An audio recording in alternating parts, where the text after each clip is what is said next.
Christophe André Frassa, président du groupe interparlementaire d'amitié France-Afrique centrale, et Jean-Marie Bockel, accompagné de l'ambassadeur de France au Congo Bertrand Kochery, viennent d'être reçus ce matin par le président du Sénat, le vénérable Pierre Ngolo.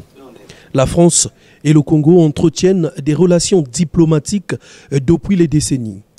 Ces relations ont une valeur ajoutée dans le domaine diplomatique en septembre 2018 avec le séjour de travail du président du Sénat congolais Pierre Ngolo au palais de Luxembourg.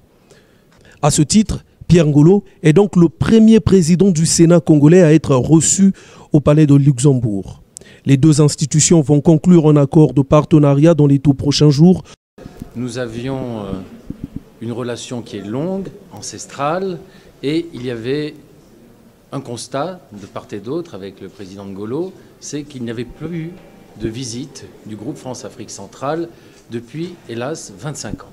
Et donc c'était une décision que nous avions prise au groupe France-Afrique centrale au Sénat français, que nous avons exprimée lors de la visite du président Ngolo au mois de septembre l'année dernière, quand il a été reçu par le président Gérard Larcher, de venir ici à Brazzaville pour retisser le lien, pour le retendre, pour qu'il ne soit plus distendu, pour renouer le dialogue, pour qu'il soit permanent entre nos deux assemblées.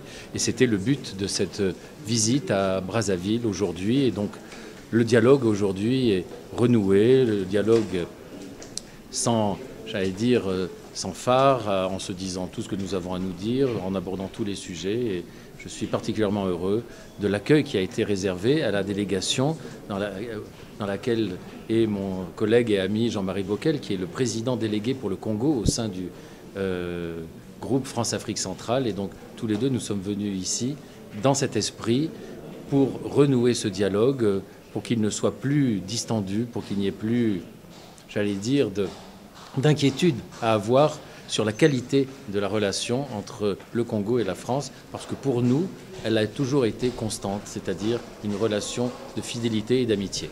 Entre-temps, Pierre Ngolo est attendu à Paris en juin prochain pour participer à l'Assemblée générale des Sénats d'Europe. Le message particulier du président du Sénat français, c'est déjà d'amorcer les liens qui sont à nouveau tendus, puisque dans la continuité, puisque c'était en septembre dernier, nous sommes ici aujourd'hui. Et surtout, le président Gérard Larcher a invité personnellement le président Ngolo et une délégation